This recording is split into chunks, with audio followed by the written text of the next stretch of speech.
दक्षिणा दीदी प्रणाम। धन्यवाद। अज्ञानतिमिरान्धस्य ज्ञानाञ्जनशलाकया चक्षुरुन्मीलितं येन तस्मै श्रीगुरुवे नमः। नमो महावदन्याय कृष्ण प्रेम प्रदायते कृष्णाय कृष्ण चैतन्य नामने गौरतुषे नमः। हे कृष्ण करुणा सिंधो दीनबंधो जगतपते गोपेश गोपिका कांत राधा कांत नमोस्तुते। तप्त कांचन गौरांगी राधे वृंदावनेश्वरी वृषभानुसुते देवी प्रणमामि हरिप्रिये। तवैवास्मि न जीवामि त्वया बिना इति विज्ञाय राधे त्वं नय मां चरणान्तिकं। गुरुवे गौरचन्द्राय राधिकायै तदालय कृष्णाय कृष्णभक्ताय तद्भक्ताय नमो नमः। वाञ्छाकल्पतरुभ्यश्च कृपा सिन्धुभ्येव च पतितानां पावनेभ्यो वैष्णवेभ्यो नमो नमः। श्री कृष्ण चैतन्य प्रभु नित्यानंद श्री अद्वैत गदाधर श्रीवासादि श्री गौर भक्त वृंद। हरे कृष्ण कृष्ण कृष्ण हरे हरे हरे राम राम राम हरे हरे। मैं सर्वप्रथम परवाराध्यतम मदीय गुरुपाद पद्म नित्य प्रविष्ट ओम विष्णुपाद अष्टोत्तर शतर श्रीमद् भक्ति वेदांत श्री नारायण गोसाई महाराज मदीय शिक्षा गुरुपाद पद्म परमाराध्यतम नित्य प्रविष्ट ओम विष्णुपाद अष्टोत्तर शतर श्रीमद् भक्ति वेदांत श्री बावन गोसाई महाराज के श्री चरण कमलों में अनंत कोटि दंडवत प्रणाम कर उनकी अहेतु की कृपा की वांछा करती हूँ। मैं ग्रंथराज श्री चैतन्य शिक्षामृत तदीय रचयिता ओम विष्णुपाद सच्चिदानंद श्री भक्ति विनोद ठाकुर के श्री चरण कमलों में कोटि कोटि दंडवत प्रणाम कर उनकी अहेतु की कृपा की वांछा करती हूँ। मैं उपस्थित श्रोता मंडली वैष्णवी सभी के लिए यथा योग्य वंदन अभिनंदन दंडवत करती हूँ। तो हमें बताया जा रहा है कि एक भक्त को कैसे जीवन जीना चाहिए और उसमें बताया जा रहा है कि भक्ति रहते हुए भी किस तरह से अपनी शरीर यात्रा चलानी है, किस तरह से समाज में रहना है, किस तरह से परिवार में रहना है। तो दो प्रकार के जो जीव हैं, एक तो नास्तिक हैं और एक आस्तिक हैं। नास्तिक तो भगवान को मानते ही नहीं है, तो उनके लिए है, लेकिन जो आस्तिक हैं भगवान को मानते ही आता है कि हमारा जीवन कैसे होना चाहिए। तो ऐसे जीवन जीने के लिए भक्ति विनोद ठाकुर ने हमें ये रास्ते बताए हैं। बहुत कन्फ्यूजन्स रहते हैं कि हमें इस समय कैसा करना चाहिए, कैसा नहीं करना चाहिए। तो उन्होंने एक के बाद एक हमें निर्देश दिए हैं कि इस तरह से शरीर यात्रा चलनी चाहिए।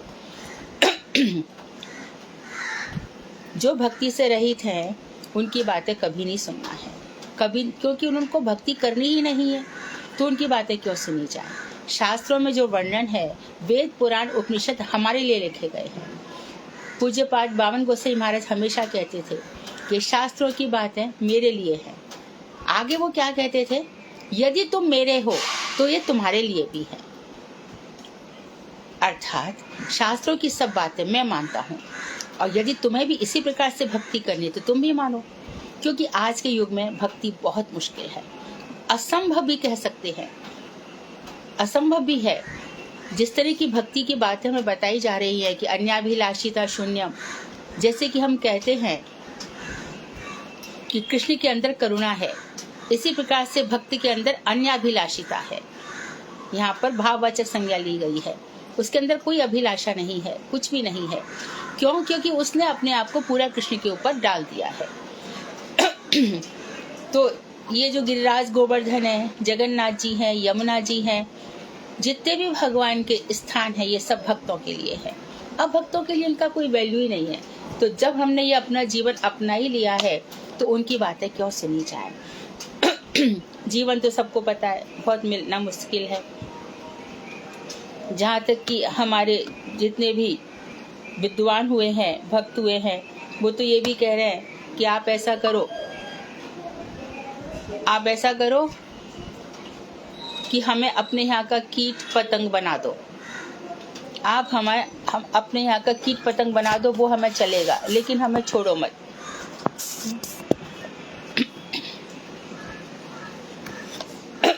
आगे कह रहे हैं,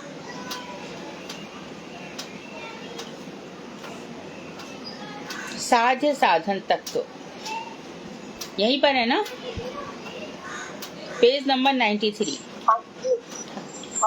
हाँ, तो साध्य मतलब हमारे जीवन का जो साध्य और साधन, लक्ष्य, हमारा उद्देश्य, उस साध्य को प्राप्त करने के लिए हमारा क्या साधन होना चाहिए।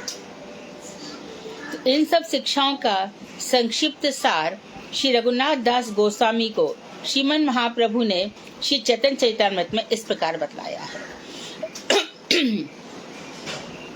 देखो भाई, भक्तों के लिए जो मुख्य ग्रंथ है वो है श्रीमद् भगवत गीता और श्री चैतन्य चरितामृत। इनके अनुसार अब चैतन्य चरितामृत में सनातन गोस्वामी, रघुनाथ दास गोस्वामी, रूप गोस्वामी, इनको महाप्रभु ने शिक्षाएं दी हैं। उनको जरूरत नहीं थी लेकिन हमारे लिए दी हैं। हम जो कि उन बहुत हजारों करोड़ों लाखों अरबों लोगों में से हम कुछ लोग हैं, मुट्ठी भर लोग, हम कुछ मुट्ठी भर लोग हैं जो भक्ति करना चाहते हैं।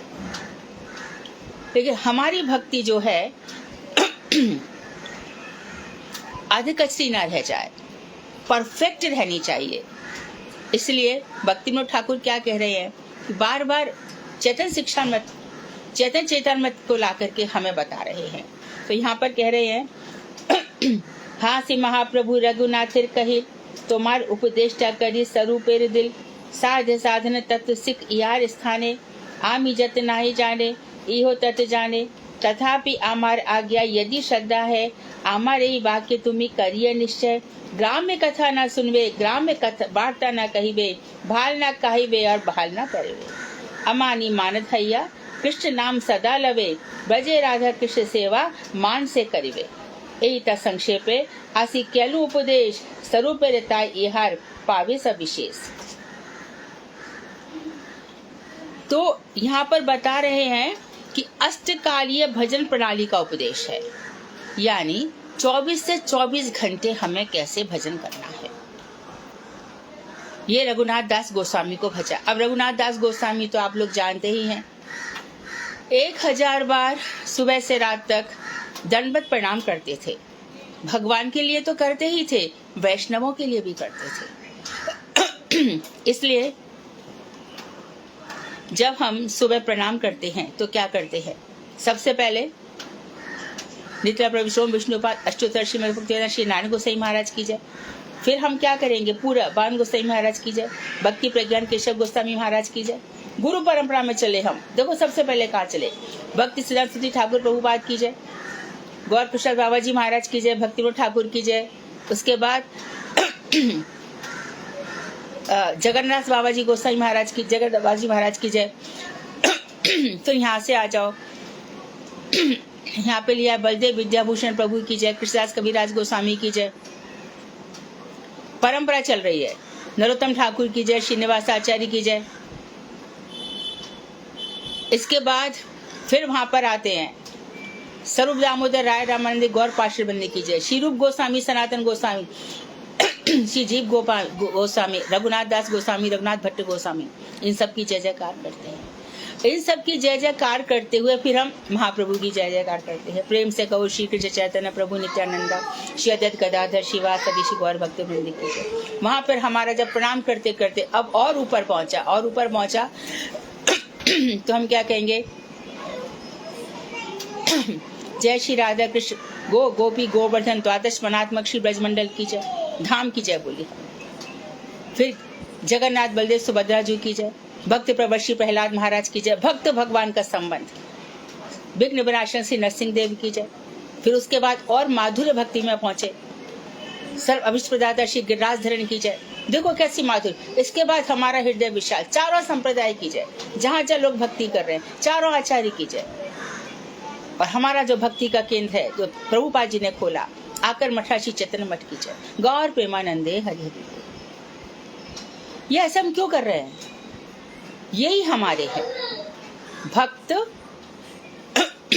तो भक्त से शुरू हुए, भक्त से शुरू होते होते कहाँ तक पहुंचे हम, जो भगवान के पार्षद हैं, मंजरी स्वरूप है। मंजरी पार्षद तक पहुंचते पहुंचते हम कहाँ तक आ गए, धाम तक पहुंच गए। धाम में जो हमारे मुख्य है जगन्नाथ जी, गिरिराज, गोवर्धन, यमुना, गंगा, तुलसी, ये सब, इनको हम बार बार प्रणाम करते हैं। तो सुबह उठ करके सबसे पहले इनको ही प्रणाम करना है। तो क्या होता है कि भक्ति शुद्ध आती है क्योंकि इन लोगों के पास से जो भक्ति आएगी, जो हमें शिक्षा देंगे, वो श्रेष्ठ शिक्षा होगी। रघुनाथ दास गोस्वामी, इनके निमित्त, क्योंकि वो राधा कुंड के पास ही रह रहे हैं, बार बार प्रणाम करते हैं, बार बार प्रणाम करते हैं। तो ये वही रघुनाथ दास गोस्वामी, तो उनको उपदेश दिया जा रहा है।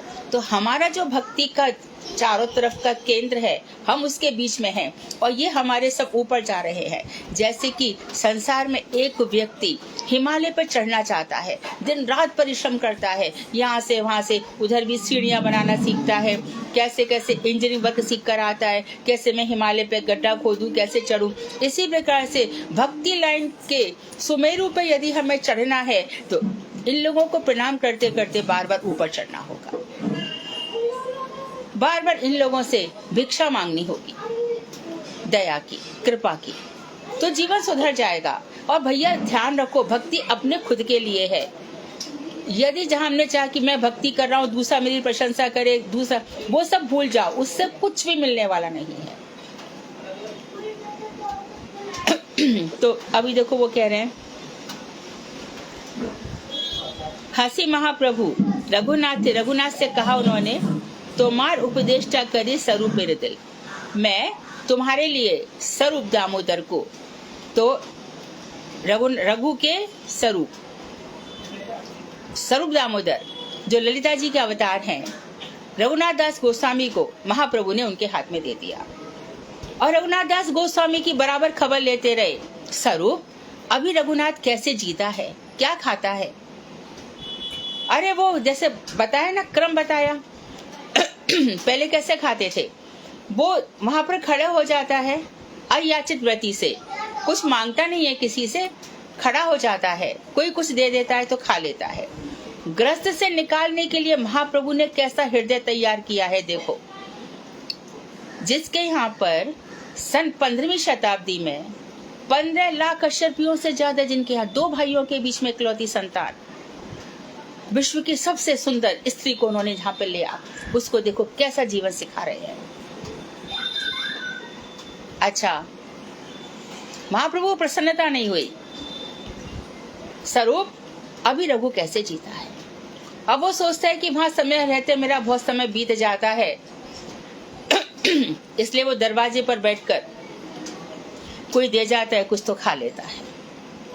ठीक है, अभी भी संतुष्ट नहीं हुए। स्वरूप अभी रघु कैसे जीता है।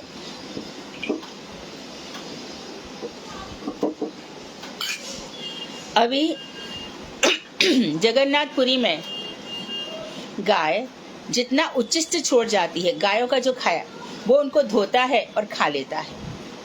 अब ठीक है, अब तो संसार में देखो कहाँ उन्होंने कहा कि भोग बुद्धि रखो, किधर बताया है, बताओ कैसा युक्त वैराग्य है, कैसा युक्त वैराग्य है।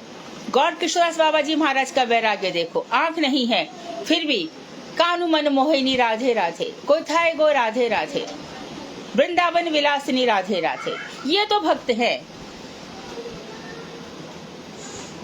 जगन्नाथ बाबा जी महाराज एक 25 पैसा रख लिया था बिहारी ने, जो उनको उठा करके ले जा रहा है। बिहारी, तुम्हारे पास कुछ है? नहीं, बस रास्ते के लिए 25 फेंक दे, निकाल इसको। तो भक्ति का जो चित्त बल है, भक्ति की जो शक्ति है, इसकी जो परम चेतना है, ये चेतना हमारी जागृत नहीं हो रही है, इसी के लिए भक्ति इतनी कष्ट साध्य हो रही है। जिस समय ये चेतना जागृत हो जाती है, फिर यही सब भाव आते हैं, फिर इन्हीं लोगों से हमारा प्रेम होता है। तब हम कह सकते तू मुझे भक्ति क्या सिखाएगा रे, है ना। अच्छा, अब रघुनाथ दास गोस्वामी ने क्या किया, महाप्रभु ने रघुनाथ दास गोस्वामी को स्वरूप दामोदर के हाथ में दे दिया और कहा ये तुम्हारे उपदेशक हैं, तुम्हें ये जैसे सिखाएं। तो आपको पता होगा स्वरूप दामोदर ने, जैसे हम डायरी लिखते हैं ना, ऐसे वो कर्चा लिखा करते थे। कर्चा लिख लिख करके उन्होंने सब कुछ इकट्ठा किया और फिर वही कृष्णदास कविराज गोस्वामी को दे दिया। कृष्णदास कविराज गोस्वामी जो चैतन्य चैतामृत लिखा अपने हाथ से, वो आज भी सूरमा कुंज में रखा हुआ है वृंदावन में। बहुत सुंदर ढंग से, उनका ओरिजिनल हैंड राइटिंग है। जैसे कि चल अचल जो है ना कालना में ठाकुर जी, वहां पर महाप्रभु जी के हाथ की लिखी हुई गीता रखी है, इसी तरह से। तो रघुनाथ से कहा कि तुम्हारा जो स्वरूप दामोदर है, स्वरूप मैंने तुम्हारा जो उपदेष्टा बताया है, साध्य साधन तत्व सिख इहार स्थाने। तो रघुनाथ से सीख साध्य क्या होता है और साधन क्या होता है, साधन कैसे किया जाएगा उस साध्य को पाने के लिए। श्रद्धा साधु संग भजन क्रिया अनथ निवृत्ति, श्रद्धा रुचि आसक्ति, ये तो हो गई भैया। इसके आगे जो भाव भक्ति है, प्रेमा भक्ति है, पहले बता दिया क्रम से चलेगा। उत्तमा भक्ति आते आते तो बता दिया अन्याभिलाषिता कृष्णानुशीलनम, जो कुछ भी कर रहे हो कृष्ण के लिए करो, यही उत्तमा भक्ति है। ये साधन बताए जा रहे हैं। आमी जत नाई जान इहो तत जाने, मैं जितना नहीं जानता उतना स्वरूप दामोदर जानता है। इसलिए क्या कहा जाता है, जब गुरुदेव किसी नए भक्त को दीक्षा देते थे ना, तो जो उनको लेकर के आता था हमेशा उससे कहते थे आगे इससे सीखना, आगे इससे सीखना। तो जो चाहे कोई कितना भी उम्र में बड़ा हो छोटा हो, लेकिन दीक्षा जिसकी पहले हुई है भक्ति राज में, वही सबसे बड़ा होता है, वो सीनियर डिवोटी है, चाहे उम्र कितनी भी रही हो। तथापि आमार आज्ञा यदि श्रद्धा है, आमारे ही वाक्य तुम्ही करी निश्चय। तो वो कह रहे हैं फिर भी मेरी आज्ञा से यदि तुम्हारी श्रद्धा है तो मेरा यही वाक्य है, तुम इस प्रकार का निश्चय कर लो। मैं जो कह रहा हूँ तुम मेरी बातों पर श्रद्धा रखते हो, तो महाप्रभु का आदेश है क्या, ग्राम्य कथा न सुनवे और ग्राम्य वार्ता न कहिए। संसारी चर्चा मत करना और संसारी बातें सुनना भी मत। श्रीमद् भागवत में भी कहा गया है, संसारी लोगों के पास हजारों टॉपिक्स होते हैं बात करने के, कोई सा ऐसा क्षेत्र नहीं है, खेल का ले लो, राजनीति का ले लो, विज्ञान का ले लो, चिकित्सा का ले लो, पड़ोसी धर्म का ले लो, समाज धर्म का ले लो, राजनीति ले लो, हजारों लाखों प्रकार के टॉपिक्स हैं। परंतु महाप्रभु की आज्ञा है कि देख तेरा जीवन 70 वर्ष का, 80 वर्ष का है, 85 वर्ष का है, इतना ही है, एक साथ ज्यादा दूंगा नहीं, इतने में तू देख ले कैसे जीना है तेरे को। तो ग्राम्य वार्ता, संसारी प्रपंच की वार्ता ना कहना और ना ही सुनना, और भाल ना कहिबे और भाल ना पहबे। अच्छा खाने के लिए जिह्वा बेगम, जिह्वा बेगम सबसे पहले खाने का जो बेग है, इसको ये शांत नहीं होता भाई। इतना शांत होता तो कहा नहीं जाता, जो कुछ मिला खा लिया, जो कुछ मिला, हमें क्या मतलब है, पेट भरना है, ऐसे ऐसे होना है। लेकिन आज ये खा ले, आज वो खा ले, आज ये बना लो, आज वो बना लो, घंटों तो घरों में डिस्कशन में निकल जाते हैं। सुबह रात को सुबह का डिस्कशन है, सुबह खा लिया तो दोपहर का डिस्कशन है, दोपहर को खा लिया तो शाम का डिस्कशन है।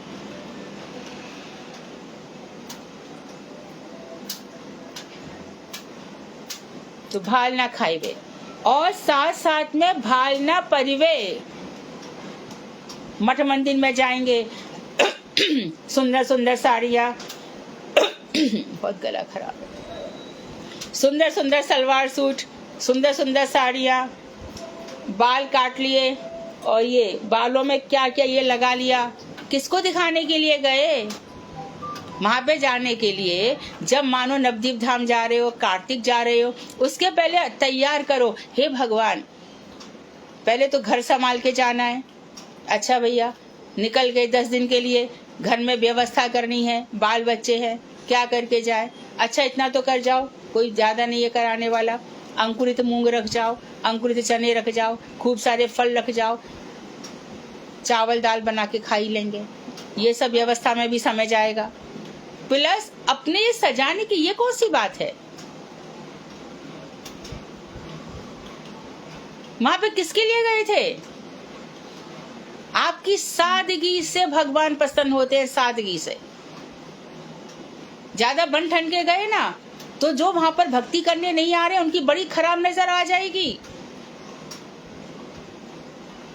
और फिर बदनाम करेंगे मठों को कि वहां ऐसा होता है।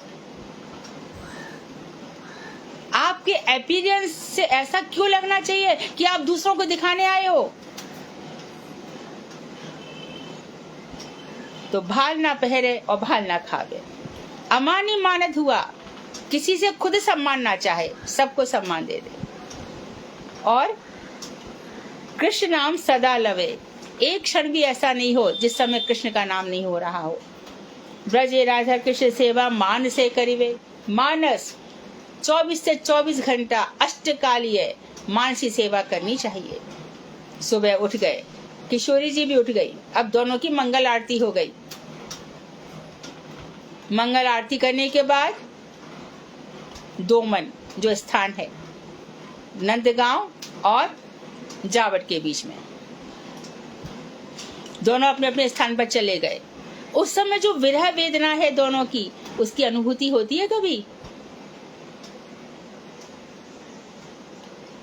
अब दोनों पहुंच गए।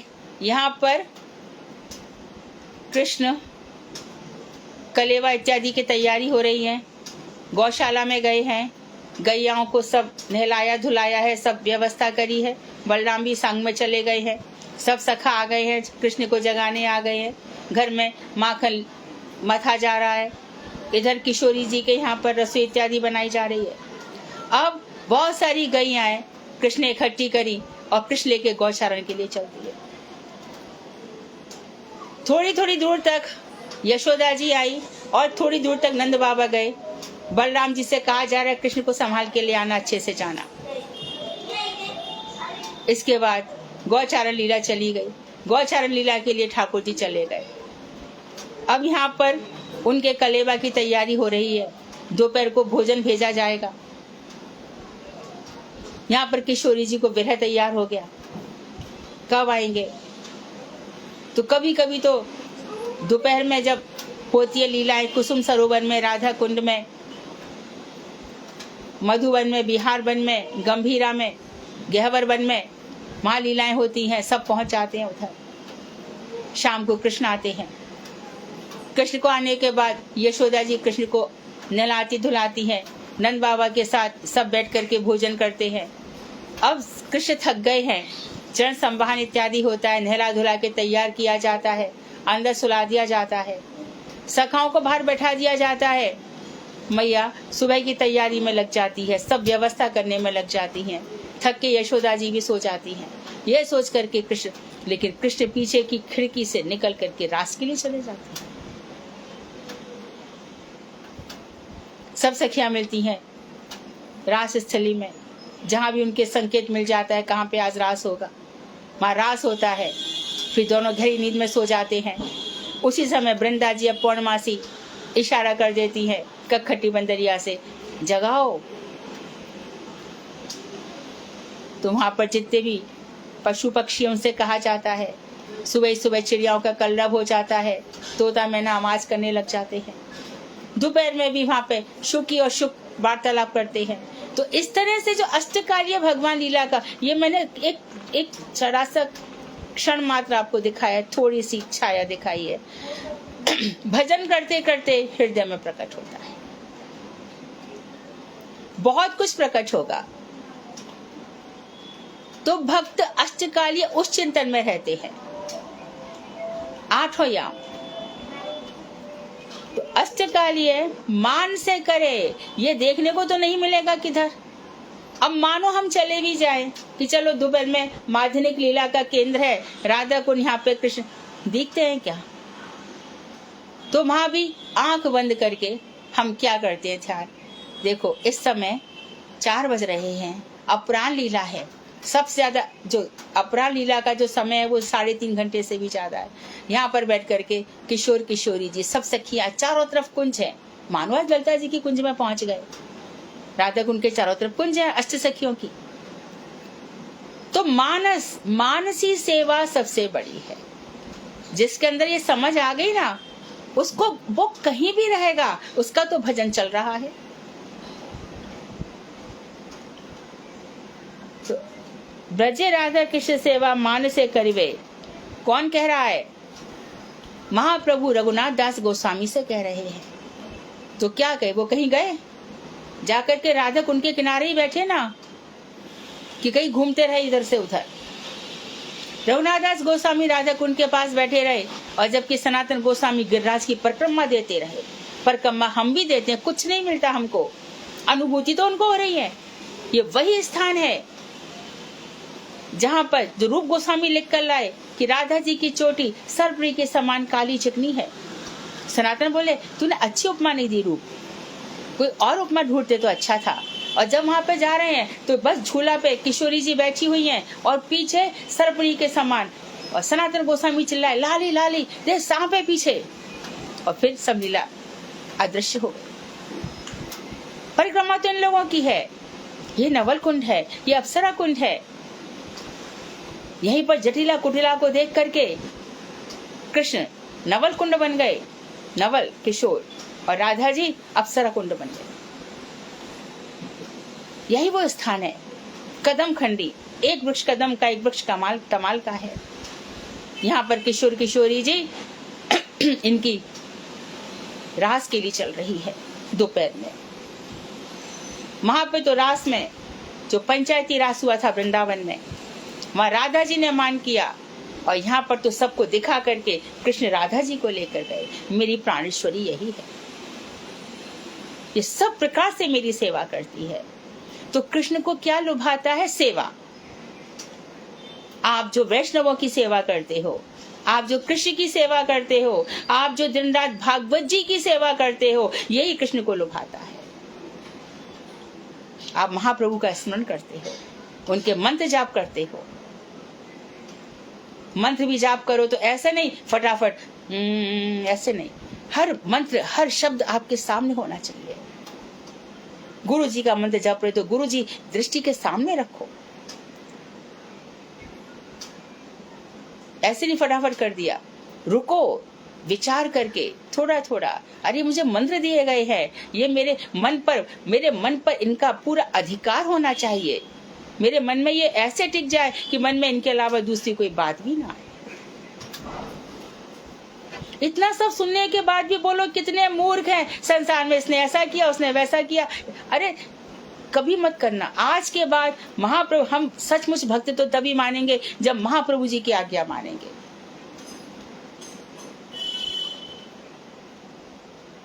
परंतु गुरु जी और यह एक बात कहते थे कि सबकी अपनी अपनी उड़ान है, चील की अपनी उड़ान है, तोते की अपनी उड़ान है, गरुड़ जी की अपनी उड़ान है। भक्ति मार्ग में भी हर कोई ऊपर तक पहुंच जाएगा ऐसा नहीं है, लेकिन पहुंचना चाहिए। एते संक्षेपे आमि कैलु उपदेश, ये मैंने संक्षेप में तुमको बताया रघुनाथ। स्वरूपेर ठाई इहार पावे सब विशेष, तुम स्वरूप दामोदर के पास चले जाओ, वो विशेष रूप से तुम्हें सब कुछ बताएंगे। ये चेतन चेतामृत अंत्य लीला के 6ठे अध्याय का 233 से 238 तक प्यार है। वहां पे ये वर्णन किया गया है। साध्य को पाने के साधन क्या क्या है, पूरे की पूरे उनके हो जाओ। इस उपदेश में महाप्रभु जी ने अत्यंत गूढ़, बहुत ही सीक्रेटली श्री रघुनाथ दास गोस्वामी को अष्टकालीय भजन प्रणाली का उपदेश दिया है। इस ग्रंथ में दूसरी किसी जगह श्री स्वरूप दामोदर से प्राप्त सविशेष उपदेशों का वर्णन किया जाएगा। तो यहाँ पे भक्तिविनोद ठाकुर कह रहे हैं कि जो उन्होंने कहा ना कि स्वरूप दामोदर के पास तुम विशेष रूप से उपदेश सीखना, वो भी मैं तुम लोगों को बाद में बतलाऊंगा। भक्तगण उन्हें ग्रहण करने के लिए योग्य अधिकारी बनने का प्रयास करें, तो मैं आगे तुम्हें और भी चीजें बता जाता हूँ, तब तक तुम्हें अधिकार मिल जाएगा। भक्ति में सब अधिकार चलता है भाई,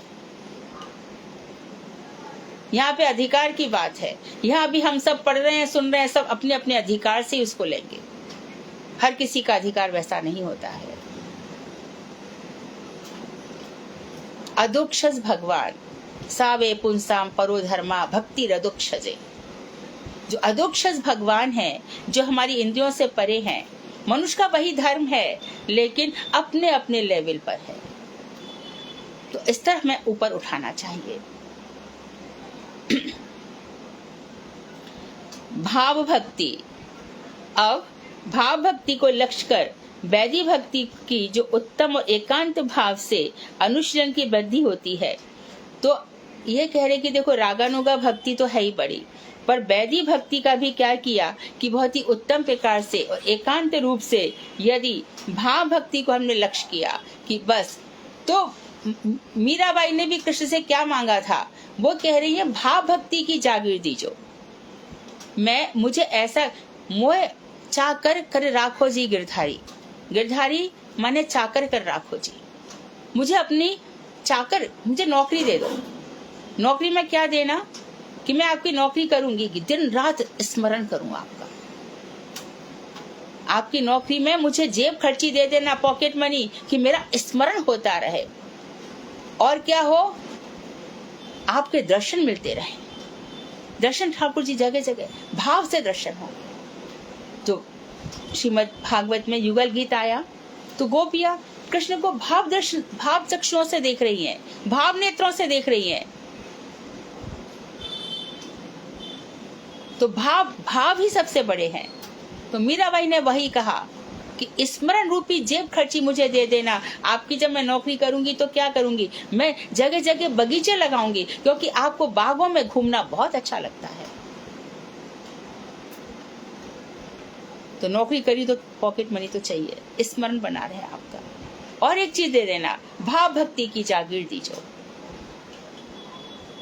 मुझे एम्पायर दे देना, राज्य देना, मेरा हृदय भावों से भर जाए।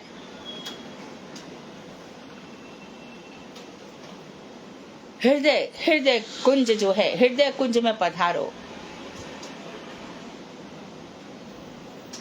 राधा रमण मेरे हृदय में विराजो जी, हृदय में विराजो। तो उनको यहाँ पर ये भाव भक्ति, तो भाव भक्ति को वैदिक भक्ति में भी धीरे धीरे सब भाई सारा खिल भावों का है, भाव बिना कुछ भी नहीं है। भाव के बाद ही फिर अनुभाव, संचारी भाव, व्यभिचारी भाव, ये सब भाव के बाद आएंगे। तो अनुशीलन हो जाता है, वृद्धि हो जाती है, और भाव भक्ति के बाद प्रेम भक्ति के आविर्भाव को लक्ष्य कर भाव भक्ति की जो निर्बंधित अनुशीलन की वृद्धि होती है उसे निर्बंधनी मति कहते हैं। निर्बंधनी मतलब बिल्कुल बंधन हो गया, वहां से हटेगी नहीं, अनपाए नहीं, दृढ़। तो भाव भक्ति की जो दृढ़ अनुशीलन की वृद्धि होती है, दिन रात भावों में डूबे रहते हैं, उनसे पुकारो। हाँ अच्छा, अरे वो कहीं खोए थे, जैसे जिसने गुरुदेव के दर्शन किए हैं वो तो बहुत सौभाग्यशाली हैं, भावों में रहते थे हमेशा। कौन से ऐसे भाव थे पता नहीं, जा रहे हैं वहां, कथा भी कर रहे हैं, दीक्षा भी दे रहे हैं, ग्रंथ भी लिख रहे हैं, कहां से कौन सा देखो चितबल था। प्रेरणा तो दे दी भगवान ने कि ऐसे भी मेरे भक्त हैं, सीखो उनसे कैसे भक्ति करनी है। ऐसी निर्बंधनीय मति रहने से अत्यंत शीघ्र ही भक्ति की सिद्धि हो जाती है। बार बार बर मांगहूँ हर्ष देओ श्री रंग, पद सरोज अनुपायनी भक्ति सदा सत्संग। यही बार बार वरदान मांग रहा हूँ, हे प्रभु बड़ी प्रसन्नता के साथ मुझे दे दो। कैसा? भक्ति सदा अनुपायनी, आपके चरणों से कभी अलग ना हो, ऐसी भक्ति मुझे देना, और मुझे सत्संग दे देना, रसिक भक्तों का संग देना। रसिक भक्त नहीं रहेंगे तो भक्ति शुष्क हो जाती है, सूख जाती है। इसलिए तो कहा जाता है वृंदावन धाम जाओ। अभी क्या हो गया है, वृंदावन धाम को तीर्थ स्थल तो बनाया ही था, अब इसको ऐसा घोषित कर दिया है कि आप जाएंगे, इतनी भीड़ होती है, इतनी भीड़ होती है, इसलिए महाप्रभु जी ने पहले ही कह दिया मानसी रूप से वहीं रहो।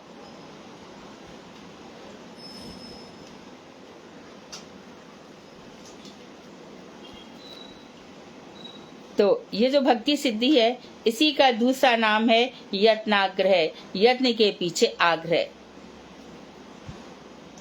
इससे सर्वार्थ सिद्धि हो जाती है, सब कुछ मिल जाता है। तो सर्वार्थ सिद्धि क्या हो जाती है? राधा कृष्ण के चरणों में जो हमारा नित्य गोपी स्वरूप है, मंजरी स्वरूप है, उसकी प्राप्ति हो जाती है।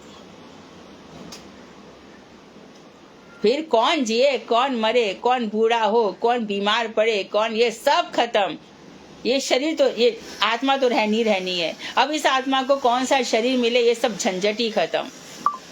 ठाकुर जी के, किशोरी जी के धाम में आराम से रहेंगे। नहीं तो जीते मरते रहो, कर्मों को भोगते रहो, यही सब करते रहो। कब तक करें?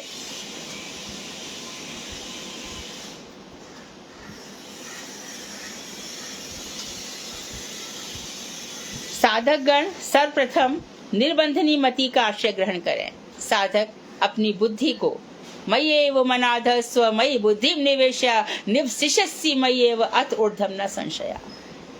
अर्जुन, अपना मन मुझ में रख दे। जब कुछ समझ में नहीं आए तो कृष्ण आप जैसा करेंगे, सब ठीक हो जाता है, सब मंगल हो जाता है। बड़ी दुविधाएं आती हैं, बड़े कंफ्यूजन आते हैं, और कृष्ण के ऊपर छोड़ दिया तो सब कंफ्यूजन दूर। अपना बुद्धि भी मुझ में रख दे, निर्बंधनी मति हो तेरी, दृढ़ हो। और यत्नाग्रह परित्याग करके यदि इस विषय में कुछ यत्न मत करो, जैसे ठाकुर जी रखेंगे वैसे ही रह जाएंगे, तो भैया ठाकुर जी को तो किसी की भी नहीं पड़ी है। हमसे पहले जो गए थे वो क्या पागल थे जो इतनी मेहनत कर रहे थे? 60,000 वर्ष तक भगवान श्री राम के समय भी दंडकारण्य बनने के ऋषियों ने कितना तप किया। ब्रह्मा जी कितना तप कर रहे हैं, शंकर जी कितना कर रहे हैं, उद्धव जी बार बार तृणलता गुण्म बन रहे हैं, विरुद्ध बन रहे हैं, औषधि बन रहे हैं। हमको ऐसे ही मिल जाएंगे? मुझे समझ, अरे हमने तो अपनी अर्जी लगा दी, मर्जी उनकी है, वो क्यों मर्जी करेंगे? हमने महापुरुषों से यही सीखा है। कितना तप है, कितना भजन है। सुधीर प्रभुपाद देखो, 10 साल में उन्होंने कितने 12 करोड़, कोई कहता है 10 करोड़, कोई कहता, इतना भजन किया। उसके बाद प्रचार के लिए निकले। मंत्र सिद्ध तो करो। चक्रवर्ती ठाकुर के 24.5 अक्षर है गायत्री मंत्र में, गोपाल गायत्री में। 24.5 अक्षर कैसे? मैं गिनता हूं तो 24 होते हैं, कभी गिनता तो 25 होते, 24.5 कहाँ है? यदि मंत्र के स्वरूप मेरे सामने प्रकट नहीं होंगे तो मैं आत्मदाह कर लूंगा। यह मंत्र सिद्धि है। एक एक शब्द का अर्थ सब, जितना गहरा विश्वास होता जाएगा, मंत्र अपना स्वरूप पूरा की पूरा मंत्र देवता आपके सामने खड़े हो जाएंगे, अपना स्वरूप प्रकट करेंगे। यत्न करना पड़ेगा। यत्न आग्रह से उदासीन हो गए, शुष्क हो गए तो काम नहीं चलेगा। जीवन हमारा है, गुरुजी हमारे हैं, भजन हमारा है, मंत्र हमारे हैं। अब इसमें हमें कितना परिश्रम करना है वो देखना पड़ेगा। अब द्वितीय वृष्टि लिया, द्वितीय वृष्टि, तृतीय, अभी द्वितीय शायद, हाँ द्वितीय वृष्टि। और इसमें बता रहे कि गौड़ विधि, मुख्य विधि नहीं कह रहे हैं, पहले गौड़ विधि बता रहे हैं। गौड़ विधि के विभाग, भक्ति ही गौड़ विधि, यानी कि कर्म और ज्ञान। तो यहाँ पर बता रहे हैं भक्ति मुख्य अभिधेय है, मुख्य साधन है, कर्म और ज्ञान नहीं। इस बात को विस्तार से बता रहे हैं कि जीव के चरम प्रयोजन रूप प्रेम को प्राप्त करने के लिए समस्त शास्त्रों ने एक स्वर से भक्ति को ही एकमात्र अभिधेय या उपाय स्थिर किया है। ये हमने प्रथम दृष्टि में दिखला दिया है। तो जीव का जो चरम प्रयोजन है, चरम लक्ष्य है जीव मात्र का, है ना, सा वै पुंसाम परो धर्मा भक्ति रदुक्षजे। भगवान अदुक्षज में जो हमारी भक्ति है, और वो भगवान अदुक्षज प्रत्यक्ष, हमारा जो प्रत्यक्ष ये दिख रहा है, प्रत्यक्ष ज्ञान, ये जो संसार का है, ये तो मिथ्या बता दिया ना उन्होंने। कोई हमारे सामने बड़ा सफेद सुंदर वस्त्र पहनकर आ गया परमहंस के समान, अंदर लेकिन कोई के जैसा वो हमारी दृष्टि में दिखता नहीं है, इसलिए संसार झूठा कहा गया। यहाँ सब बाहर से कुछ है, अंदर से सब कुछ अलग ही है। यहाँ मनुष्य मात्र एक भी जन को ठीक नहीं कहा जा सकता, बस वैष्णव और भक्तों को छोड़कर। यहीं पर बस धोखा नहीं है। यहाँ भी यदि धोखा है तो लेकिन कृष्ण की कृपा से सब ठीक ठाक हो जाता है। तो जीव का जो चरम प्रयोजन है, तो हमारा ये जो ज्ञान है, प्राकृत ज्ञान है, अप्राकृत ज्ञान है, परोक्ष ज्ञान है, अदुक्षज ज्ञान है। अपराकृत ज्ञान, अपरोक्ष ज्ञान, ये सब चलते हैं। तो ऊपर ऊपर की जो चीजें हैं, है ना, स्वर्ग इत्यादि का ज्ञान है, वो अपरोक्ष है, प्रत्यक्ष नहीं है, अप्रत्यक्ष है, कल्पना की जा सकती है, पर शास्त्रों में वर्णन है। इसके बाद और ऊपर लोक में चले जाओ, और फिर वैकुंठ इत्यादि में अधोक्षज भगवान है, और उसके बाद जो अपराकृत है भगवान श्री कृष्ण का। तो जीव के चरम प्रयोजन स्वरूप प्रेम को प्राप्त करने के लिए समस्त शास्त्र एक स्वर से भक्ति को ही एकमात्र उपाय बता रहे हैं। जीवन का ऊपर जाने के लिए, जैसे कि हवाई जहाज में चढ़ने के लिए टिकट चाहिए, ऐसे ही ऊपर के लोकों में जाने के लिए भक्ति चाहिए।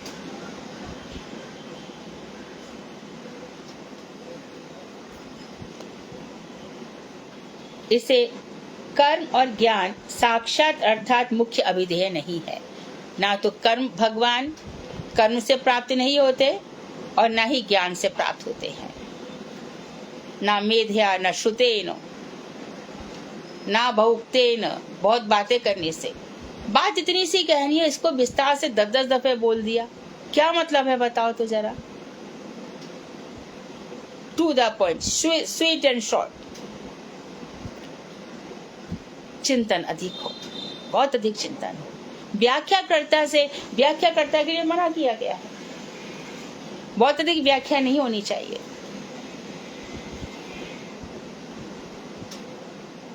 तो कर्म और यमवेश वृणुते तेन लभ्य, भगवान जिसका वरण करते हैं उसको ही प्राप्त कराते हैं। और क्या कहते हैं भगवान, ददामि बुद्धि योगम ते, मैं तेरे को वैसी बुद्धि दे देता हूँ यदि मैं चाहता हूँ कि तू मुझे प्राप्त करे। तो जीवन में वही शास्त्र आएंगे, वही ग्रंथ आएंगे, वैसे ही लोग आएंगे। कर्म और ज्ञान साक्षात अर्थात मुख्य अभिधेय नहीं है, इसका विचार साधारण रूप से दिया गया है। परंतु कर्म और ज्ञान की बिल्कुल ही आवश्यकता नहीं है, ऐसी बात भी नहीं है, बल्कि इन दोनों की भक्ति साधना की प्राथमिक अवस्था में कुछ कुछ आवश्यकता भी है। प्राथमिक अवस्था में कर्म और ज्ञान की आवश्यकता है। इसलिए जब मठ मंदिर में जाते हैं तो सबसे पहले क्या कराया जाता है, सबसे पहले जो मठ में रहने वाले हैं उनसे जितने भी बाथरूम हैं, टॉयलेट से उनको साफ करो, झाड़ू लगाओ, बर्तन मांजो। ये प्रारंभिक अवस्था में, तो ये क्या भक्ति है क्या? फिर ज्ञान भी दिया जाता है, किताबें पढ़ो, ग्रंथ पढ़ो, प्राथमिक उसमें आवश्यकता होती है। इसलिए यदि वैष्णवों के चरणों की सेवा करनी पड़े तो करो, प्राथमिक क्या हर अवस्था में करो। वो मना करे तो भी करो।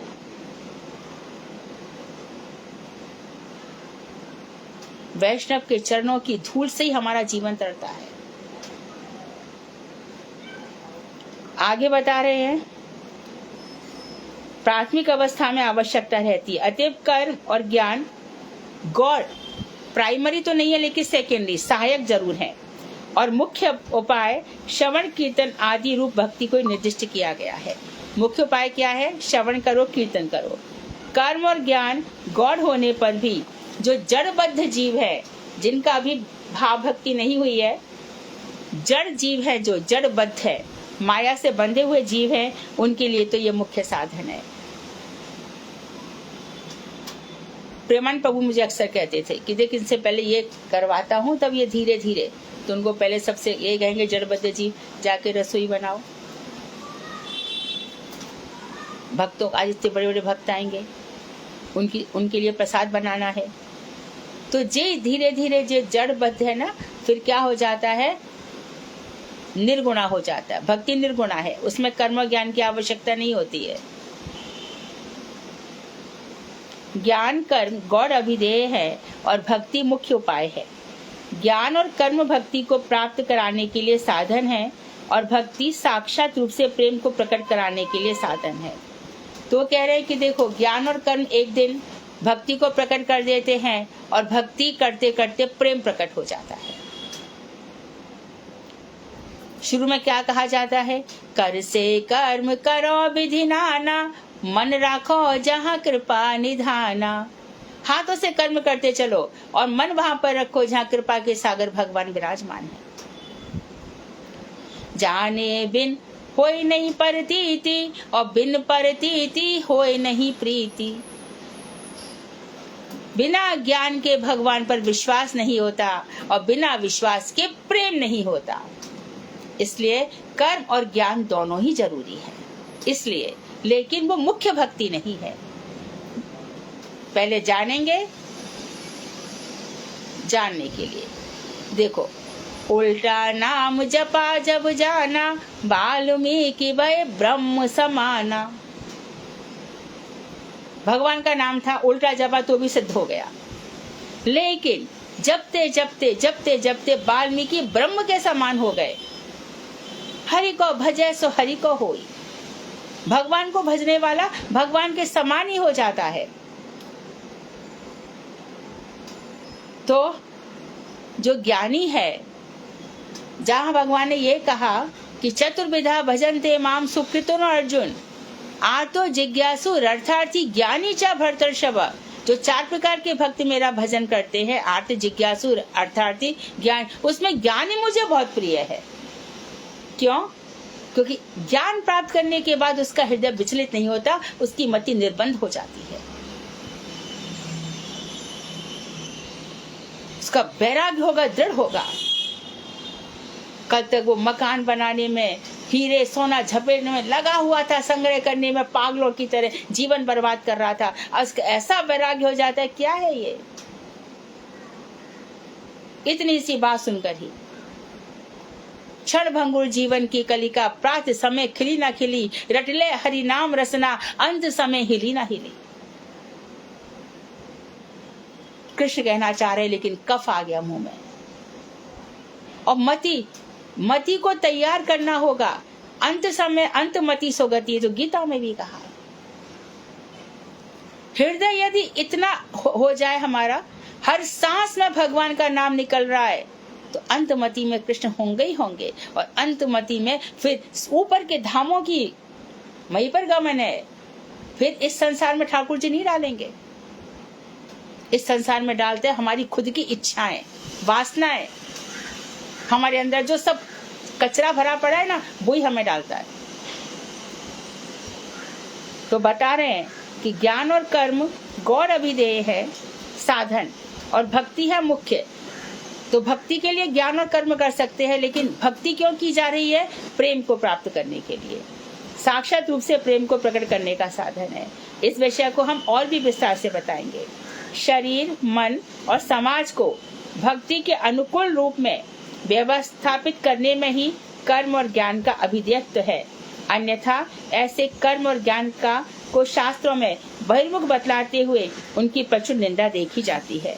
अब बता रहे हैं कि देखो, ये शरीर है और हमारा मन और हमारा समाज, इन तीनों को भक्ति के अनुकूल रूप में व्यवस्थापित करने में कर्म और ज्ञान का उपाय बताया गया है। शरीर तो है ही, शरीरम आद्यम खलु धर्म साधनम। शरीर ही धर्म का साधन है, इसलिए शरीर को संभाल के रखना है। शरीर को संभाल के रखना है। एक बात, मन को ठीक ठाक रखना है। मनोवेगम, मन में बड़े आने दो ना। ज्वार, समुद्र में ज्वार भाटा उग आता है, चला जाता है समुद्र। कभी समुद्र में बाढ़ आती है? जब प्रलय होनी होती है तभी आती है, अन्यथा समुद्र अपनी सीमा में शांत रहता है। मन में बड़े ज्वार भार, ऐसा कह दूं, ऐसा कह दूं, उठा करके ऐसा नहीं, शांत शांत शांत। मन क्यों इतना मचलता है? शांत हो जा। तो यहाँ तक बातें आ रही हो तो अरे हे शंकर जी ने हालाल विषपान कर लिया ना, यहाँ से निकाला नहीं, यहाँ रखा मन में। फिर आप देखोगे कि साल भर आपको लगा, 6 महीने लगे, अब बहुत कुछ मन में आता है, आप ध्यान ही नहीं देते। मन शांत हो गया है, बहुत कुछ कहना चाहते हैं, ऐसा लगता है ये सब निकाल दे एक दफे, अब मेरा मन का वेग सब निकल जाए।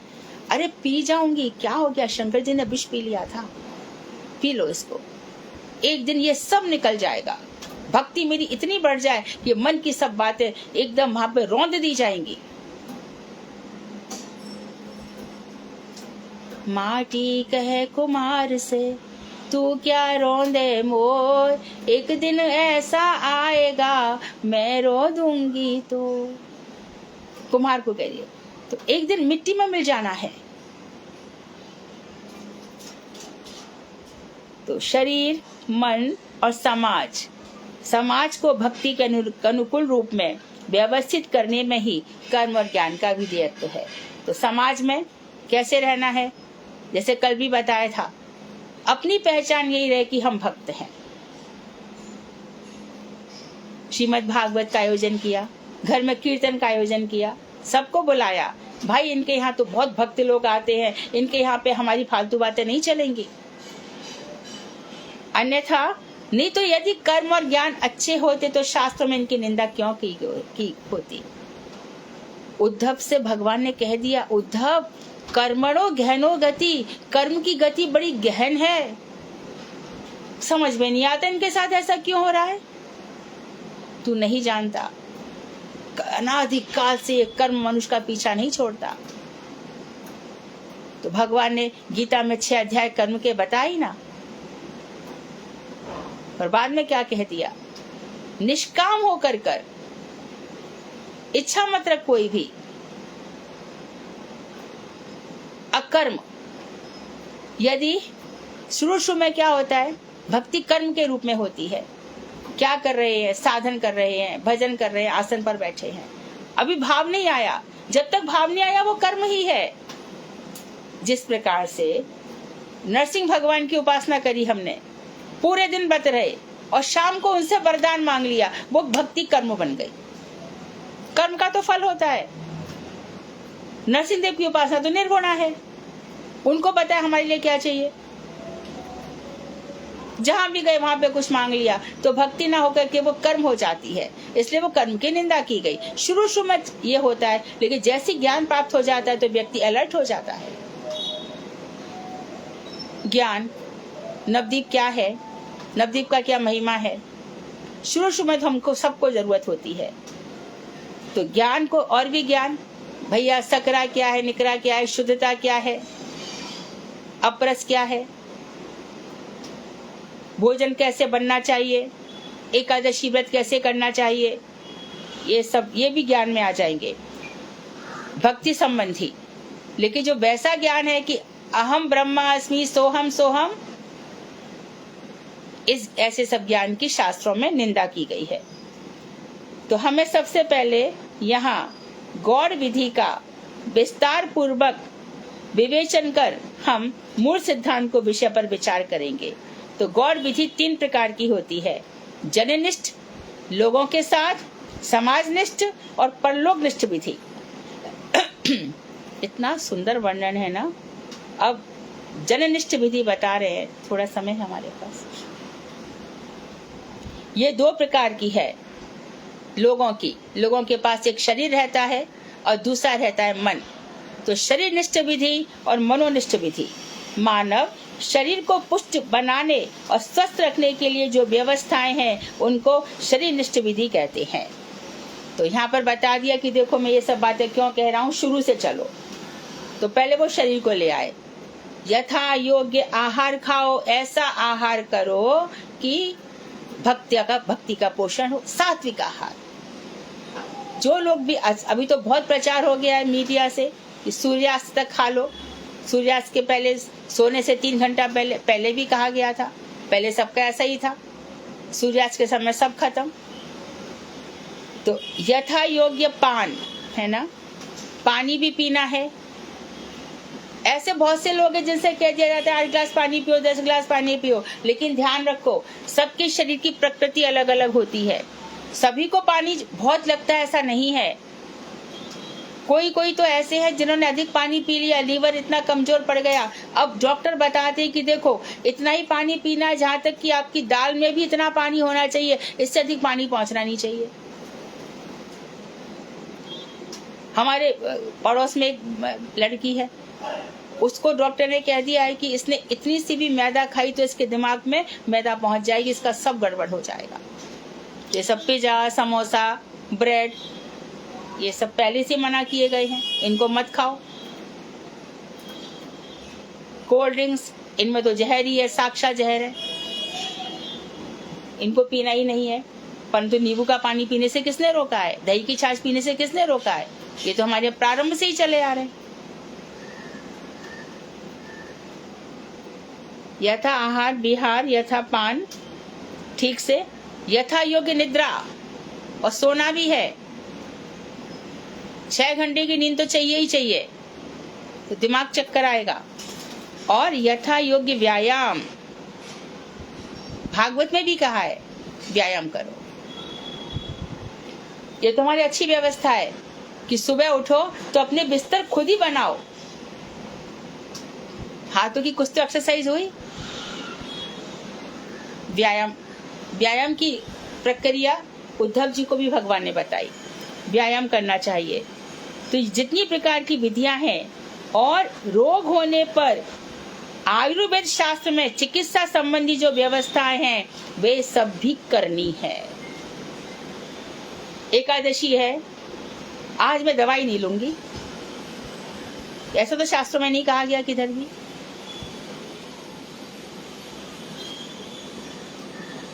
एक बहुत बड़े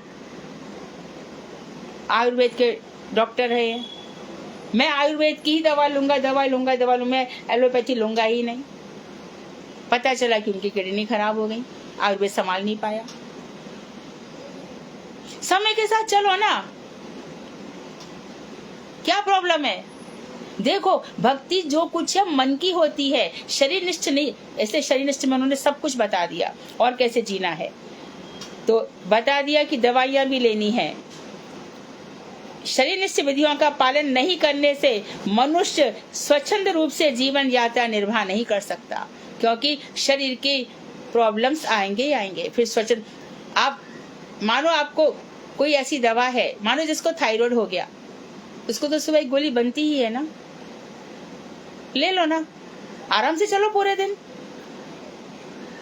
धनवंतरी का अवतार क्यों हुआ? कि बीमारी मैंने दी है तो दवाइयां भी मैं ही दूंगा।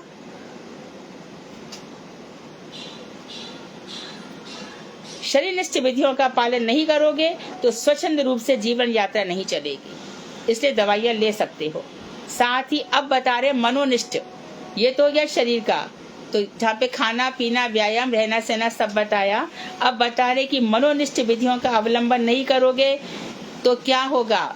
मन को नहीं संभाला तो मन में क्या क्या होता है, उपलब्धि, हमें क्या उपलब्ध हो रहा है, मन की जो खुशी है। मानो किसी को कोई उपलब्धि हुई परंतु मन ही उसका खराब है तो क्या उपलब्ध करेगा? तो मन की उपलब्धि शक्ति, धारणा, जो कुछ सुना जा रहा है उसको धारण करने की शक्ति। जैसा खाओगे अन्न वैसा बनेगा मन। पंच कोशों से बना हुआ ये शरीर है। मनोमय कोश सबसे पहला है, अन्नमय कोश, फिर मनोमय कोश, फिर प्राणमय कोश, उसके बाद विज्ञानमय कोश, आनंदमय कोश। ये 5 कोशों से शरीर बना है। तो शरीर की बनावट तो समझो, ये शरीर की बनावट हमें मालूम होनी चाहिए। किस तरह से खून काम करता है, किस तरह से हमारा शरीर 7 धातुओं से बना हुआ है।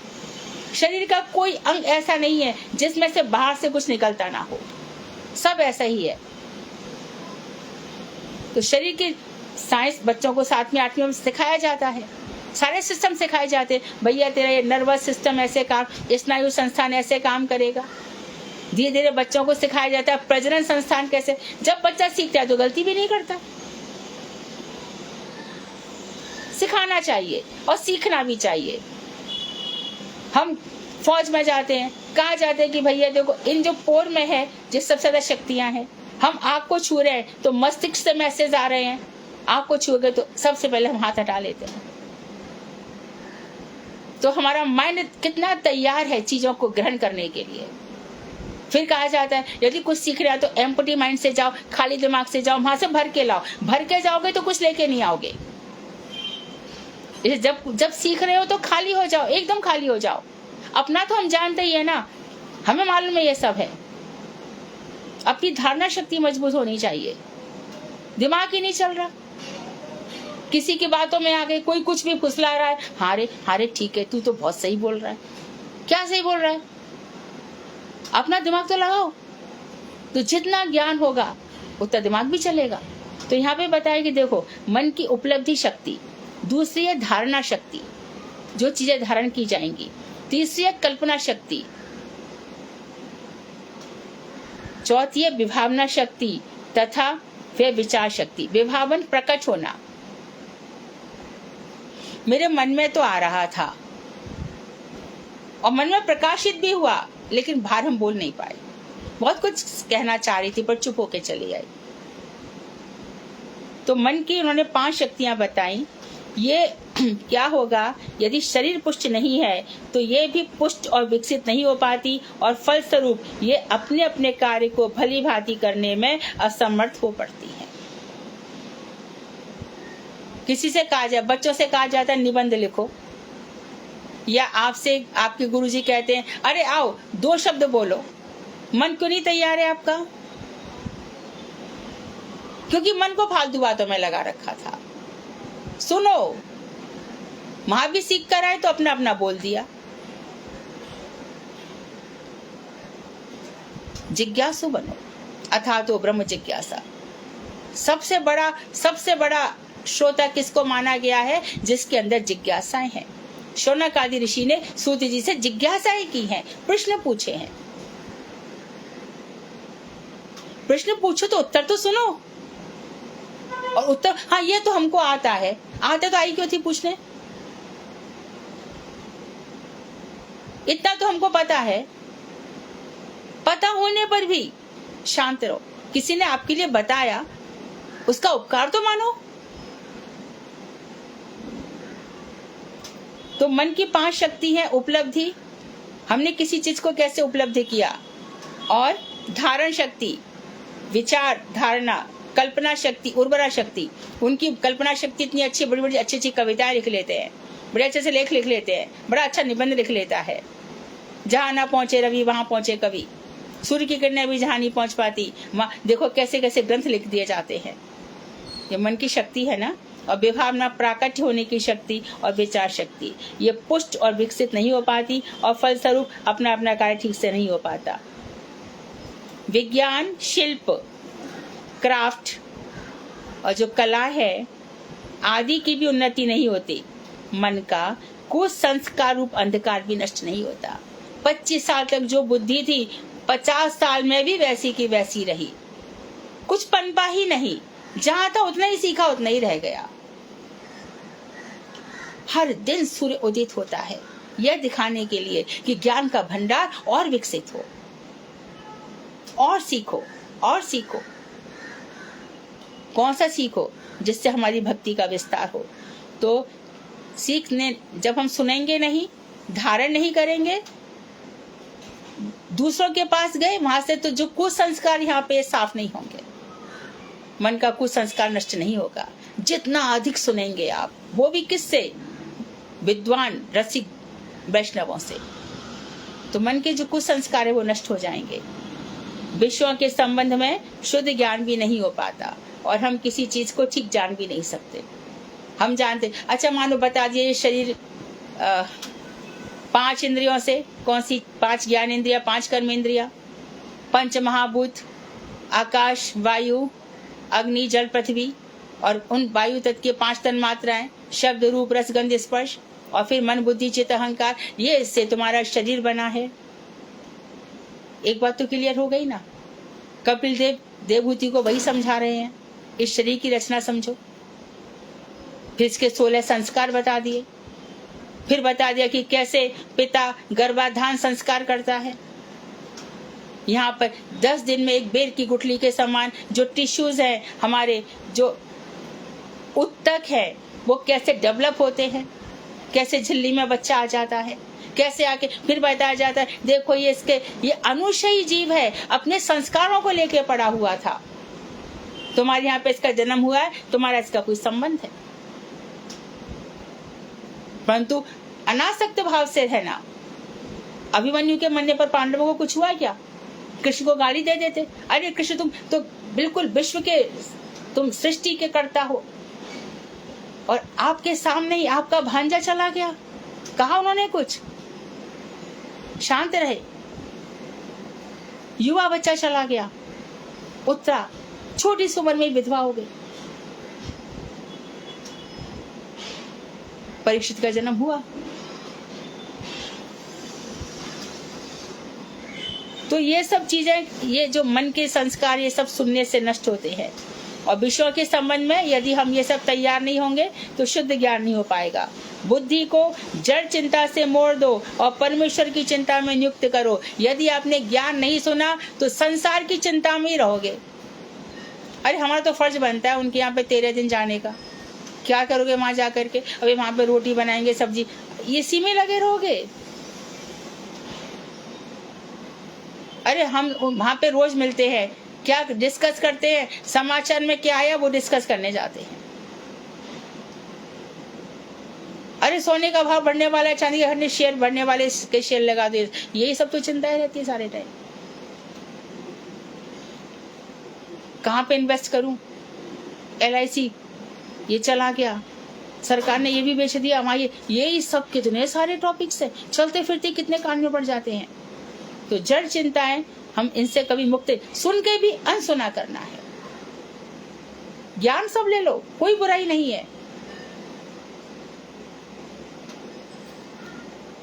अंत में पाप, चिंता और निरीश्वर भाव, ये दोनों मन को वशीभूत कर मनुष्य को पशु तुल्य बना देते हैं। अंत में बड़े दुख के साथ भक्ति विनोद ठाकुर कह रहे हैं कि जड़ चिंता करते करते क्या हो जाता है? धर्मेण हीना पशु भी समाना। जो धर्म सहित, भक्ति से रहित है वो व्यक्ति पशु के समान हो जाता है। अंत में संसार अर्थात पाप का चिंतन करते करते पाप और पापी। कोई कहेगा अरे पाप का चिंतन करो, तुम पापी का मत करो। तो पापी को घूमने दो, फिर कोर्ट का क्यों बनाए हैं, न्यायालय क्यों बनाए हैं? दंडी मत दो उनको, मत मारो। राम ने बड़ा गलत काम किया, रावण को मारकर, कंस को मार के कृष्ण ने बड़ा गलत काम किया। अरे हम तो ये कहते हैं बुराई को दूर करो, बुरों की तरफ मत देखो। तो बुरों को घुमाओ, करें जो व्यभिचार, जो कुछ भी वो कर रहे हैं। तो अंत में हम भी उनका चिंतन करते करते निरीश्वरवादी, भगवान के ऊपर से विश्वास ही हट जाता है। और आजकल पश्चिम सभ्यता इतनी हमारे ऊपर हावी हो गई है, eat drink and B Mary, खाओ पियो मजे करो। अरे कल किसने देखा है भस्मीभूत से देह से पुनरागमनम कुतः, ये शरीर फिर कहाँ मिलने वाला है, पशु कहीं का। इसलिए मनुष्य जीवन को सफल बनाने के लिए जननिष्ठ विधि अर्थात शरीर को भी संभालो और मन को भी संभालो। वाक्शाकल्पतरुवैश्य कृपा सिंधु बेवचा पतितानां पावनेभ्यो वैष्णवेभ्यो नमो नमः। हरे कृष्ण की दंडवत प्रणाम। दंडवत। हाँ दीदी, जैसे आपने भी बोला कि जैसे मेडिसिन हम लोग खा सकते हैं फास्टिंग में, तो जैसे एकादशी आती है तो जैसे कोई थायराइड का मेडिसिन ले रहा है तो मेडिसिन अब कैसे बनती हो तो हम लोग को नहीं पता है ना जी बिल्कुल। लेकिन उसमें बोलते हैं कि एकादशी में अन्न से मतलब अन्न नहीं खाना चाहिए, अन्न से दूरता, पता नहीं इसमें कुछ होगा, अन्न वगैरह होगा, तो एकादशी में कैसे ले सकते हैं वो, मतलब पूछ रही थी। अच्छा एक बात बताओ, मानो कोई भी मेडिसिन किसी भी चीज से बनी हो, है ना, एकादशी में तो नहीं ले सकते। मानो वो किस चीज से बनी है, बाकी दिन में हम खा सकते हैं क्या? कोई मानो किसी पशु से बनी है या किसी ड्रग्स, कोई भी अन्य दिनों में भी खाना चाहिए क्या उसको? वो तो है।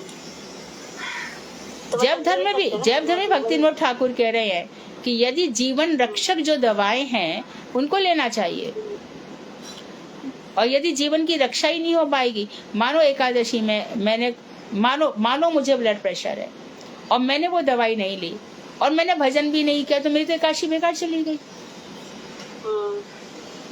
भजन निष्ठ की बात हो रही, शरीर निष्ठ साफ उन्होंने कहा है कि क्यों यदि कहते, वो तो कह रहे हैं ना कि दवाइयाँ लो, उनको क्या पता नहीं है दवाइयाँ किस चीज से बनती हैं।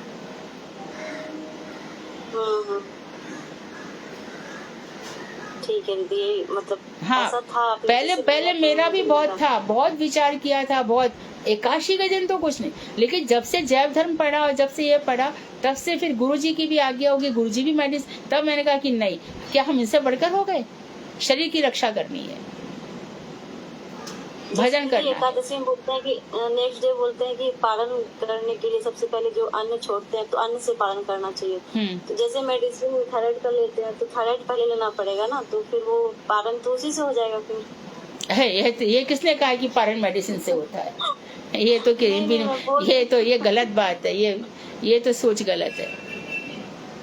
नहीं, जैसे ऐसा थोड़ी है, तुम यदि वहाँ पारण का ऐसा विधान है कि तुम निर्जल रहते हो तो पानी से करो, तो निर्जल रहोगी तो तुम्हें दवाइयाँ नहीं ली डेफिनेटली, तो तुम पानी से करो। नहीं, अगर जो जैसे निर्जला नहीं करते